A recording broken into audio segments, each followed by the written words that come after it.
Alright, what's good? It's Worm. And first and foremost, I really want to apologize for the gap in my upload schedule. I've been very busy with a lot of things outside of YouTube, and I haven't had much time to work on the things I really enjoy. Anyhow, it's finally time for a video I've been wanting to upload for a while now. As a lot of you may know, I'm known decently well for a lot of the hairs I've made. In today's video, I'm going to be showing you guys how it's made.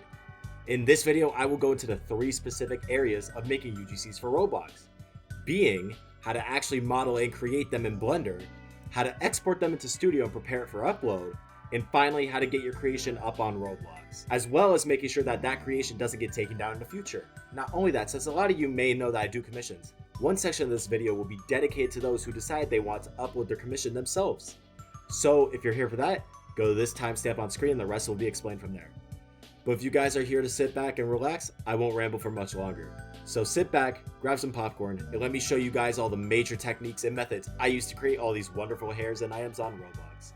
Not only that, if you guys enjoy the video, be sure to like and subscribe. I really enjoy it. I'm going to be doing a 5,000 subscriber giveaway on Deepwoken soon, so stay tuned for that video. I'm going to be announcing the event soon. But with that, if you guys enjoy, leave any comments on any ideas you might have, and I might do some of them soon. But with that, I hope you guys all enjoy, and I hope you all have a great day. Alright, what's good? It's Worm, and if you guys have stayed this far into the video, I gotta thank you for not instantly clicking off. But with that, let's get right into the tutorial. If you have any questions on what buttons I'm pushing, they're all gonna be down here. So if I'm doing Control Shift and a button, you guys will be able to see. It's pretty simple, pretty easy.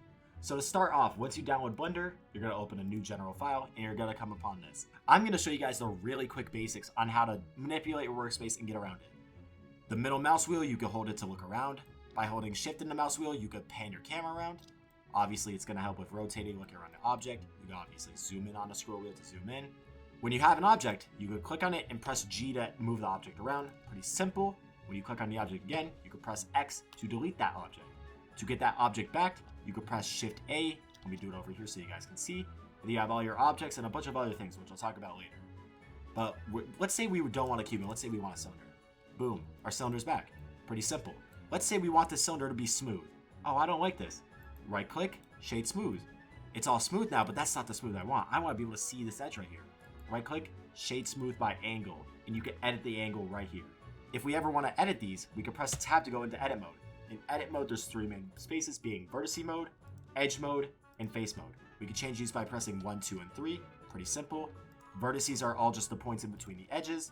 Edges are just the points in between the vertices, and faces are the points made by the edges. Pretty simple. It's basic geometry. If we ever want to get rid of these edges, what we could do is go on an edge, right click, we have all these. Obviously, if we want to clear the sharp, we could get rid of that, but then that's going to look like that. And if we want it back, mark sharp. Pretty simple, pretty easy. Move it around, pretty easy. If we ever want to move it across any of the axes, we have them right here. You could obviously click on them to look around the object, pretty useful. Press G to move around, and then press X to move on the axis. Press Z to move on the Z axis, Y to move on the Y axis. And the same can be done for rotating. Press R, if you rotate it based on the camera, it's not going to look good, but RX, rotate on the X axis, RZ, rotate it on the Z axis, RY, rotate on the Y axis. We can obviously press Control Z and then Control Shift C to redo and undo options. Pretty simple. Last simple thing I want to mention, these 2 options right up here, very useful for editing. By pressing tab and going into vertice mode, we can click on this, move it around, but say we want to move all these around. Press this, we now get proportional editing. Very useful, very simple. Now say, oh, I want to rotate a couple of these points. Let's say we have 2 of these cylinders actually. So move this over, Control D to duplicate. Now we have 2 cylinders. Say I want to rotate them around this point. If we go up here and we have this on median point, which is the point in the middle, we can rotate them around the middle. Pretty simple. Say we want to rotate these individually though. Come over here, go to individual, and now they're rotating individually. Very simple, very useful. With that, that's the majority of the editing. We obviously still have the face views. So we have the main 4 groups. We have solid, which shows you the basic view. We have material preview, which shows you the material of what it will look like once it has the texture on it. Wireframe, which shows you the inside of the model. So like if I want to select multiple things, you can see I can do that. I want to select all these, does it, perfect. And then rendering, which you're pretty much not going to use. Pretty simple, pretty easy. Now I'm just going to go over the basic menus real quick. We have the layout tab, which is basically where you're going to do everything. Press tab to go to edit mode. You can obviously do it up here too if you want. Pretty simple, pretty easy. Modeling, you're never going to use. It's basically just edit mode. You can obviously go to object mode, it's pretty much the same thing. There's no reason to not press tab. Then we have sculpting. It's sculpting. It's annoying. I don't like it. UV editing. This is how we're going to see what the UVs look like. As you can see, I just opened up the Deepwoken hair texture. And since we're in the UV tab, I'm actually going to show you guys how UVs work real quick. So if we go into the material preview view, we can see that these look pretty basic. They're white. They're simple. They don't have anything. By pressing tab, selecting everything with A, we can see the UVs. Pretty simple and pretty cool, but they're not actually on there yet. So by pressing U, we get the UV map menu. By pressing unwrap, we actually get it on there. Anyways, if we press U and sometimes that doesn't work, we go to Smart UV Project, make the margin a little bit, which basically this margin is just how much space there is in between these points. Pressing OK, now you can see we have a little bit of points, and now we have that. Obviously, in order to see it, we actually have to put the material on here. And we also have to go into the shading tab. So I'm actually going to show you guys how to do this real quick. In the shading tab, if you ever want to see what your texture will look like, press Shift A, as we did earlier, and we can go to the search menu. By searching, we can search up image. Image texture, move it right here. Put the one we have being the Deepwoken hair texture. Putting on material 1. And just like that, we can now see that we have the Deepwoken hair texture and what this will look like once we actually export it into Roblox. If you guys ever want this hair texture, I could give it to you guys in my Discord if you ever want to figure out a model and stuff. But it's pretty simple, just a basic reference on how to do it. I'll actually show you guys how to remove this later in the video. But with that, that's the majority of the navigation done. We have texture painting, which obviously if you want to paint your texture, like say I get some red and I paint over it. Ooh, you can kind of see it's painting. Ooh, ooh, ooh. Paint all the way over it. Pretty cool, pretty simple. Shading's obviously shading. Animation, rendering, so on and so forth. Now that we've got navigation down, I'm actually going to show you guys my actual techniques. So first, before you do anything, say you want to work on a Vesperian mask. Say you want to make one of those primal Vesperian masks. I'm going to show you guys how to do that. So when you want to get something in the Blender, you're going to come over to the File tab. By pressing File and Import, we can come over to the Import tab. You're going to always want to import and export your models as objects because that makes them the most simple. You can do FBX. I personally just don't like FBXs. And there's a lot of different things too. STLs are what you use for 3D printing. The legacy STL is a different thing. Motion captures for videos. You can do images. A lot of different things. But most of the times, you guys will be using .object. I have a mask prepared for this tutorial exactly. So, we now have a Vesperian mask, and it's pretty cool. First big thing I want to let you guys notice. You see this little dot right here? This dot is known as the origin. Now, as I showed you guys earlier, we have the median point. This median point rotates around the origin. So, actually, if I'm out of edit mode and I try rotating it, you can see that doesn't work. So if you guys ever want to fix that, really quick tip, go to Object, Set Origin, and set Origin to Geometry. That means it sets it to basically the middle. You can obviously set it to the 3D cursor, which is this light right here. If you want to move that, you can press Shift and right click. Move it around, yada yada. And if you ever want to move that around, you can press Snap and move the cursor to World Origin. Pretty simple. So, we're going to start off with my first major technique being how to make horns. So when it comes to horns, there are two main things you could do. You could obviously go the beginner route, get a cylinder, move it over here, get the top edge, and by pressing E, you can extrude things. Or if you want to, by control right clicking, you could extrude that way too. It's pretty useful. But what you could do is you could just extrude, make it smaller, move it around, yada yada. That doesn't look good. I'm going to show you guys a way to make good, fluid looking horns. As I showed you guys earlier, we have this little menu called curves. Now what we're going to do is we're going to get a path. The path is a type of curve that allows you to basically make a small path of what an object will follow. So as we can see, when I edit the points on it, we can see that the path kind of follows. Pretty simple, pretty easy. So I'm going to make the path look like what I want the horn to be real quick. And there we go. There's a good little horn.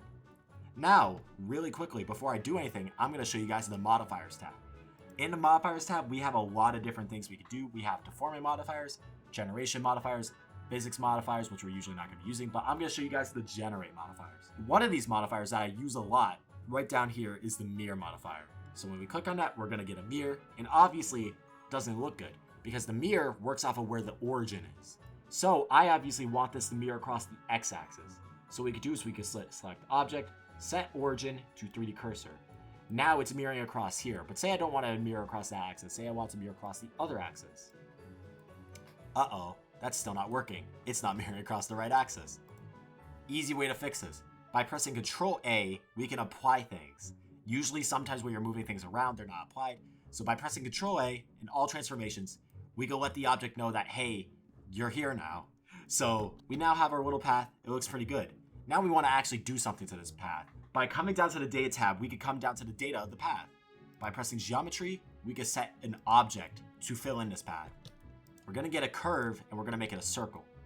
Pretty simple. And now we're going to be able to edit this curve pretty easily. So let's say I want this edge to come in like this. Maybe these edges to be a little bit sharper. Select you, select you. Obviously, we don't want it to come in like that. So like I showed you guys earlier, individual origins, shrink them down. So maybe they're a little bit sharper, you know? Shrink this down a little bit so it's about the size that we want. And now what we're going to do is we're going to come back to the texture tab, or not the texture tab, the data tab, and we're going to click the object that we want it to be. So we come over to object, we click that, boom. Now that shape fills in. Now obviously we can see it's not rotated right, so we got to go into edit mode. So by pressing R then Z, we can rotate it how we want. Make sure to turn on individual median, and then rotate it exactly how we want. So let's say we want it like, let me actually see how it is. So you can see it's like this. Rotate it. Boom, I'd say that's how you want it. But obviously you don't want your horns looking big and bulky. This is a pretty simple thing we can do real quick, and there's two ways to fix this. Obviously by doing a taper object. Well, actually now that I say that, it's not that obvious. But then there's another way by actually editing the vertices. I'm going to show you guys both ways. So by getting a curve and clicking another curve, what we could do is we could come to here and set a taper object. Now this object tells you how the thing is supposed to taper. So by editing this object right here, we can move it around, tell it how it's supposed to be. So we want that edge to be small, and maybe we want this edge to be big. So come over here, move it this way. And there we go. That's a pretty simple way to do it. Another way I like to do it is, as I showed you guys earlier with proportional editing, what we can do is we can come to the tab, go over here, and normally you would press S to shrink or grow things. That doesn't work. When you're using vertices, you have to press Alt and then S. And now, oh, we don't have proportional editing on. Now, when we press Alt S, we can see that it shrinks down. Unfortunately, we do have it set on median. Go to individual and make it so when we shrink and grow, we can see the rest kind of shrink and grow too. So we get it pretty small. We can make it so it's enhanced more or less. It's pretty simple. So if you want to, you can even just do it individually. Make it like that. Do that. Do that. Maybe make the base a little bit bigger. It's pretty simple. Pretty easy way to make horns. Pretty simplified. And if we ever want to edit the shape, we could come over here. Move this guy. Make it more circular. Pretty simple. Pretty easy. Pretty self-explanatory. Now I'm going to show you guys how I did my capper horns. Alright, so next up, we're going to go into how to make decals. So in order to make decals for a face, first you're going to obviously need a reference of a decal you want to make. I'm going to use this Zamasu halo as a reference. Now there's many ways you can make this halo, or any decal for a matter, into an actual mesh. But I'm going to show you, if you actually have an image like this, I'll show you a way you can actually convert it into a mesh, very simply. So what we're going to do is we're going to come up here, go to Object, come on down to Convert, and then we're going to go to Trace Image to Grease Pencil. Click OK. And now, if we move this image over, so we then convert this into a path. Now that we have a path, we can move this, and now we can see just the path. Last thing we do, convert this path into a mesh, and boom, we have that. Only bad thing is you can obviously see we have some stuff we don't want, so we can do this. And like I said earlier, Control plus to select the stuff that you don't want. You can see it's taking a second at certain points, and that's because of how many vertices there are. Now, if we zoom into this, we can see that there are a lot of vertices, over almost 5,000 actually. We don't need this many vertices at one point, so I'm actually going to show you guys how to optimize this real quick. So a really simple way of optimizing something when you want to just lower the quality is by pressing M. M is the merge command. It's how you can merge multiple points. So we press M, and we're going to do by distance. Now what we can do is we can increase this distance over time. And as you can see, the meshes are going away, and we're already down to below 1,000. I would say about 0.03 is good enough. So we do that, and obviously we have some edges that we need to fix.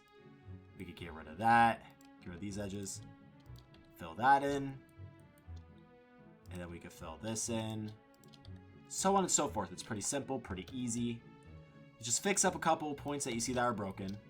That's pretty much it. Then as you're doing this, what you want to do is you could even just like go select a bunch of points.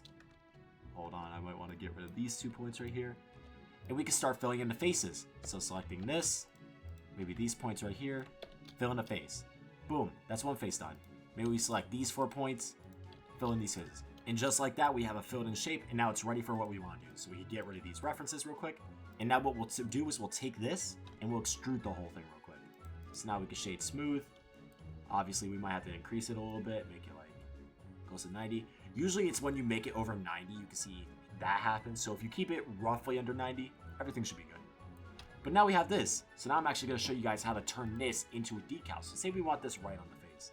So what we can do is first we can obviously do that. We can see the object isn't set, the object origin, so we reset that. And let's say we want to put it like right on this area of the face, like right there. So what we can do is we now have this. Now how do we actually want to be able to put this on here? Because obviously putting it like this, it doesn't match the curves of the face. Well, I'm going to show you guys a really simple trick on how you can do that. First, what we have to do is we have to make this very, very long. Basically, what we need to do is we need to have this intersecting every point of the face for our next option. We're going to come over to the Modifier tab and go to use Boolean. Now, if you guys don't know what a Boolean is, there's a lot of videos on it, but I'm just going to show you what I like to do. What I will do is I'll go over to intersect and click on the object. Now, basically, what this is saying is any points where these two objects are intersecting, we're going to keep that. And now what we do is we apply it, and then if we want to, move it forward just a tiny bit. And that's how we make our decals. Now, I'm going to show you guys how I make things glow. So if you haven't seen before, I'll put it up on screen real quick. You can have certain meshes that glow in the light. And I'm actually going to show you guys how to do that real quick. So how we do that is with a funny thing called normals. Now, real quick, I'm going to give you guys a bit of a normal tutorial. So I don't know if we have it yet, but by going into here and pressing face orientation, we can see our normals. And unfortunately for us, all our normals are completely flipped. I'll actually, you know, I'll show you guys with a cube on screen real quick. So if I'm showing you guys little cube on screen, I'm showing you in Blender, you can see the inside faces and not the outside faces, which this can be very useful for a lot of things, but in most cases, we don't want this. So I'm actually going to show you guys how to fix this real quick. Now, normally in most situations, you could press Tab, press A to select all the edges, press Alt, and then N at the same time, and that opens the normal tab. Now, we have a lot of things with vectors and such. Vectors I'm going to show you guys later, which is how we do the glowing. But what we're going to do is we're going to click flip. If everything is red, that means you're good, but sometimes a lot of things aren't red. Like as we can see, some of the edges on this are normal. So what we can do is we can select everything, press Alt-N, and then recalculate outside. And what that'll do is most of the time, it'll actually figure out what's going on and it'll actually recalculate the outside. But if everything's just red, what you can do is you can just flip it and everything's perfect. But these normals are how you actually edit the glowing. The vectors is actually what the how the light reflects off of the mesh. So what we're going to do is we're going to change that real quick. So let's say we want, first I actually have to turn off the face orientation. Let's say we want this part to glow in the light. So what we're going to do is we're going to get a little plane up here. So mesh, plane, we're going to get this, move it up here. Now how this works in Roblox is basically depending on where your light comes from, that will make your mesh glow. So what we're going to do is we're going to basically take this plane. We're also going to insert a light. I usually like to just use the spotlight. And basically this, imagine this light as our sun in game. Now basically, this light can only go in through one general direction, so that's why we use a plane. So what we do is we go on here, and we insert a new modifier called data transfer. Now what we're going to do is we're going to transfer the light data from this plane onto here, basically saying, oh, if this plane glows from this light from this angle, so will this whenever it's working. So what we can do is we're going to do face corner data, click this. We're obviously going to make our source object the plane, and then we're going to do custom normals. Now, as you can see, it's already working. Depending on what angle you look at it from, it glows differently. It's obviously not completely working right now because I haven't applied it yet, but go here, apply, and if we go into actual edit mode, you can see by going up and down, if it's dark, that means it's actually going to be light. And we can see that now it's changing.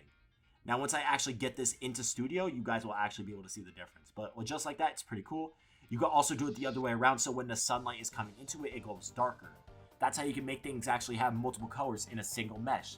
Very useful for Deepwoken Hairs. Now, real quick, I'm going to just show you guys a couple other fun tips, and that's pretty much going to be it. So, if you guys know, as I believe I showed you earlier, some things have hair textures on them. So, if I go on here, oh, I see what's going on. This actually already has something that I like to call removing the UV texture. So, this already actually has the UV textures removed. So, I'm actually going to show you guys how you would do that. So, by clicking unwrap, we can see what the hair texture would look like if we were to export this into Blender. Or if we were to export this into Studio. Doesn't look all that good. Basically, as we can see when we hold this, we can see how basically parts of it are showing up on here. So what we could do is we could go into this tab, select everything, and just make it really small. So basically what we're doing is we're just taking this and basically saying, hey, instead of showing all these pixels, we're just going to show these little pixels right here. So basically what you could do is you could just press S, go to 0, and then boom, it's just one color. But now if I want to, if I move it between different colors, you can see how it gets lighter and darker. This is how you can sort of mimic colors, because this is the texture Deepwoken uses for all its hairs. So if you want something to have a slightly lighter texture, you could like move it to like a certain section, or if you want it to be darker, like I can move it to this gray section. And as you can see now it's gray, but if I want it to be white, I can move right here. Or I can move it like roughly like right here, and now it's more white. So what we're gonna do is we're gonna come over here, select this, File, Export, and we're gonna export as an object. Now what you're gonna wanna do is you're gonna wanna limit to selected only. Now obviously you see these are the two that it's obviously gonna take, being the normals and the UVs. You could select these if you want, but it's not really gonna do anything, obviously, because we can't do that in Deepwoken. So now what we're gonna do is we're gonna do Zamasu. Oh, we're just gonna do Zam Halo. Export that, and then we'll do, I guess we can export this to Zam Halo Mask. And this is just so for alignment, because obviously when you import these, obviously moving this so it's going to be perfectly aligned with the mask is going to be a little bit difficult, so it's usually helpful just to export this as well. So now let's actually get over to Roblox Studio so I can show you guys the second main section of the video, being how to import and ready things for becoming hairs.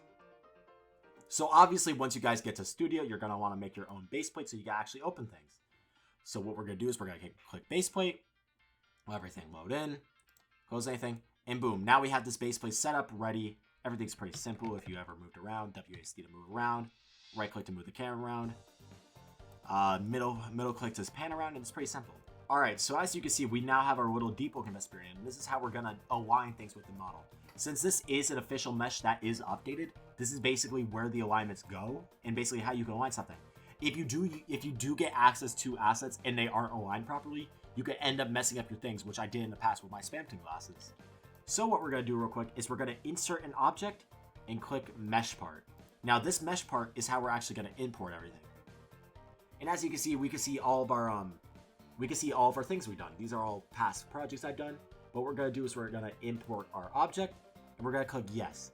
What this does right here is basically saying, oh, your mesh basically wants to go to this location. So what we're going to do is we're going to click yes. So now we can see this is the location where it was. Everything looks good and everything looks dandy. Now what we're going to do is, simplest way we can do, duplicate it so we have a second one. Click right here, do the mask part, and then click yes. So now we have the aligned part, and as you guys can see already, it's glowing. Pretty cool. You can see when you look down, it doesn't glow, but when you look up, glows. Pretty cool, pretty easy, pretty simple. Now what we're going to do is we're going to take both of these parts and try to align them with this mask right here. Now having this extra mask right here makes that a lot easier because you can see where the actual mask is supposed to go. So what we do is we just come in here, align it as best as we can, move it over a little bit, move it down, move it back, move it up. You can hold shift to move slower, by the way. So if you hold shift, things move a lot slower. Back, move it up. And just like that, we are practically basically aligned. So what we can do is we can get rid of this. Like I said, we could get rid of this, and now we just have our basic model. We can obviously get rid of the decal if we don't want to see that. But just like that, we have our decal. We can obviously make it to smooth plastic because that's not what it's going to look like in Blender. And just like that, we have our mesh. Obviously, if we want to, we can move it back a little bit so it looks a little bit better, looks a little more in flush with the mask. Obviously, you can see if you don't align it properly, it's gonna go through. So you want to make sure everything's perfectly aligned before you're ready to upload it. But just like that, we have our halo. Alright, so now that we have everything aligned perfectly, I'm actually going to show you guys how to turn this into a hair. And if I sent you a commission, this is the part you guys are going to start off from. So, assuming I sent this from a commission, when you make things a hair, they have to be your own IDs. So when I uploaded this into Roblox, it basically said, this is an ID made by Wormcade. Pretty simple. If I send this to you and you try to upload it, it won't work. So what you're going to have to do is you're going to have to click here, click the little file I sent you, and then you're going to click no because it's already aligned. And now since you just did that, that is now your model. Then what we're going to have to do is we're going to have to put in a texture ID. Pretty simple to make texture IDs. All you have to do is, I'll show you guys real quick. So once you guys are on the actual Roblox website, what you can do is go up here to create. You click create, and you'll see all your creation menus. You can obviously check your creation, see what you've done. your analytics, yada yada, so on and so forth. See what everything you got. Obviously, you can upload your images. You can see I have a lot of random things like Deepwoken textures, face images, funny thumbnails, stuff like that. And what we're gonna do is we're gonna take anything. All right, so I found something I liked. This is an old mesh I made for an old project. What we can do is we can copy this ID, and basically this is gonna be a simple way of just showing what we want. So we'll go back in here, go to texture ID, and paste it in here. And now that we look at it, it's black. And now we can see when we go through the light, you can see it actually glows and stuff. Pretty freaking cool, you know? It's black, but when you look in the light, it glows. One thing I do want to let you guys know, the texture that you have put in here won't affect what it looks like in game. You'll still be able to dye it. This only affects the marketplace and how it sees it. So now, once you have your mesh and everything's aligned perfectly and you have your texture in your mesh ID all updated, we're going to go and actually make it into a hair or any type of accessory you want. So what we're going to need to do is we're going to need to get two main plugins. Those plugins are Asset Creator and UGC Thumbnail Tool. So the simplest way we could get those plugins is by going to the toolbox, go into plugins right here, and then go into the search bar and looking up UGC Creator. Simple as that. Oh, that's the wrong one. Hold on, let's see what they were called. So Asset Creator. By looking up Asset Creator, we'll see right here, this is the one you want to get, the one with the little top hat. The hat doesn't show, but that's fine. Then we're going to look up UGC Thumbnail Tool. And right here, the first one usually as well, made by Roblox Resources. They both work pretty damn well. So now what we're going to do is, now that we have both of those, we might want to name this just because. So let's name it Zamasu Halo Mask. And for the purposes of this video, I might just upload this, but maybe not, due to certain restrictions that I'm going to talk about in the third major part of this video. So what we're going to do is we're going to click the Asset Creator, and we're going to click Accessory, because that's what we're making. We're then going to click on our mask. We can obviously click by right here too. We're going to click on that, and we're going to align it to this character, because this character is what we want to align it to. We're going to click Next, and we're going to make it a hair. You guys can obviously make it whatever you want if you're just using this for general UGC, but if we're making this for Deepwoken, you want it to be a hair. We're then going to click Next, then we're going to click Classic, and then Done. Then what we're going to see is we have our mesh above it, and we can see it still has the same glowing property, so that's good. So now what we're going to do is if we take this little, if we take this hair right here, do Control X, and then do Control Shift V, we can paste it into the character, and just like that, we can see that it pastes and it aligns perfectly. So now at this point, what you need to do is you need to get a thumbnail shot. So go to the plugins, make sure you're clicked on this, and click UGC Thumbnail Tool. It'll allow you to position this, and then take a picture. Obviously, you're not going to see anything else but this actual file, so you're all good. So then once we do that, once we have everything done and ready, we're going to go over here and click Save to Roblox. Now, if you guys don't have UGC, I'm actually going to tell you guys what the requirements are. The only requirements for UGC are a valid ID on your account, the $10 Roblox Premium, and of course, 750 Robux to be able to actually upload. Once you do that, you should be able to see this option, click Avatar Item, and then you're going to click Hair, what you want to upload as. Then obviously what you can do is you can upload it to whatever you want. I can upload it as myself, I can upload it to my little group, a little game I used to work on, so on and so forth. Then you can name it, put the description, and then once you're ready, you can upload it. So let's say yada yada, click Submit. And then obviously once I press here, it's going to pay for it, then submit it. Then once you do that, the ID will pop up, and then you'll just have to wait for Roblox to moderate. So with that's pretty much all you have to do for uploading it. So now what I'm actually going to do is I'm going to put some models up in the background, and I'm going to talk about how moderation actually works. So when it comes to moderation on Roblox and uploading your items, there are a couple things you have to look out for. The first and foremost being the biggest category, being obviously categorization. Roblox has a big issue if you try to make something and upload in the wrong category, like hairs. As you can see, what I just made wasn't obviously a hair, but I want to be able to use it in Deepwoken. Really quick on screen, I'm going to pop up the miscategorization information. So in miscategorization, what we can obviously see is it says, do not miscategorize items when you upload them. Proper categorization includes the following. For hairs at least, you need complete hairstyles with full head coverage. If we don't have this, Roblox has a big chance of taking down your hair, which is bad for you because that just means you lose out on that 750 Robux that you use to upload it. Partial hairstyles, being like bangs, braids, whatever as they say right there, can be in the head, face, or hair categories. They're a little bit weird on this rule as a lot of times they'll still remove it. Facial hair must be in the face category, obviously we all know that. Well, maybe not obviously, but some of the hairs in Deepwoken that are beards, like Chaser's beard, are in the face category. But for those that actually work in Deepwoken, the Deepwoken devs actually have to allow those. So, pretty standard. The rest, as you guys can see, are all pretty simple, pretty easy. Non-hair, clothing, hats, so on and so forth.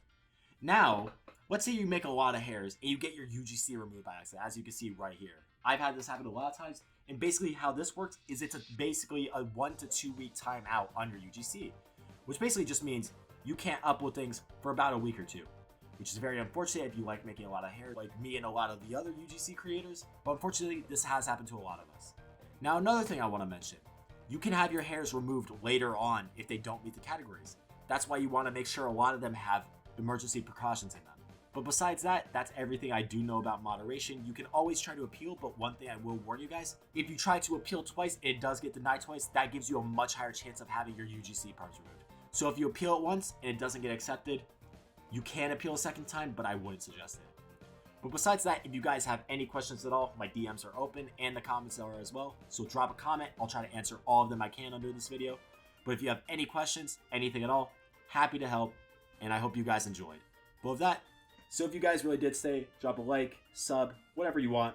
I really appreciate it. And I hope you all have a great day.